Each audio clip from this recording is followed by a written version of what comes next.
In this episode, you'll learn how to install a set of aftermarket pedals on the 94 to 04 Mustang. These are the same ones found on the Mustang Bullitt edition from a few years back and are made by Ford Racing Performance Parts. As you can see, there's nothing special about these stock pedals except one of them has a hole worn through it like an old sock. Replacing them is going to be a little more difficult than you might expect, but it's well worth it. Let's start with the easiest part. Use a small pry bar to force the dead pedal off. In my case, the clips broke off, but I don't plan on putting this pedal back on, so no big deal. Now take the new pedal, line up the clips with the mounting plate, and push it in just enough so that it doesn't fall off. Now you're going to use your foot to press it into place. Okay, so one down, two to go. You're going to want to rip off the old clutch and brake pedals as you make your way over to the accelerator.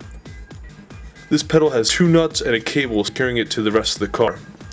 Use a pry bar to remove that cable and the plastic retainer, and then use a ratchet to remove each nut.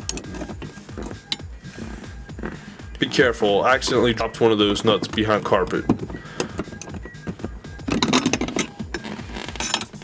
The pedal is secured to the accelerator bracket using a small pin. Find a way to secure the linkage and then use a screw or nail to hammer that out. Reinstall the pin with new pedal in place and use a hammer or a clamp to push the pin all the way in. Now go ahead and remount the new pedal with the rest of the bracket, tighten up the nuts, and then reattach the cable. Here's a bonus tip that will allow you to adjust the height of your gas pedal. You want to get a nylon spacer like this one at any hardware store. Cut down to half an inch or less, and then cut a slit along the side. You can then slip it onto the cable to take up all that extra slack. More details are available on this video's page under tips, tricks, and other resources. Now for the fun part. Get some really hot water, boiling if possible, and soak the new pedals in there for a few minutes. Also spray down the pedal with some Windex. Now it's time to begin the wrestling match. I found it was easiest to get the bottom two edges of the pedal on,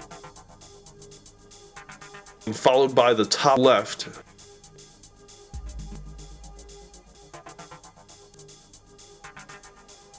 then the top right. I did use my pry bar to help out in that last step. It basically comes down to brute force and making sure you get all edges of the pedal wrapped around the mount. So this is what the pedals look like before,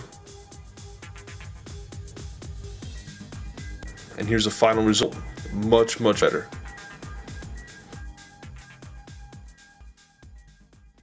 Be sure to visit www.AutoHowTV for more great how-tos and bonus info related to each video.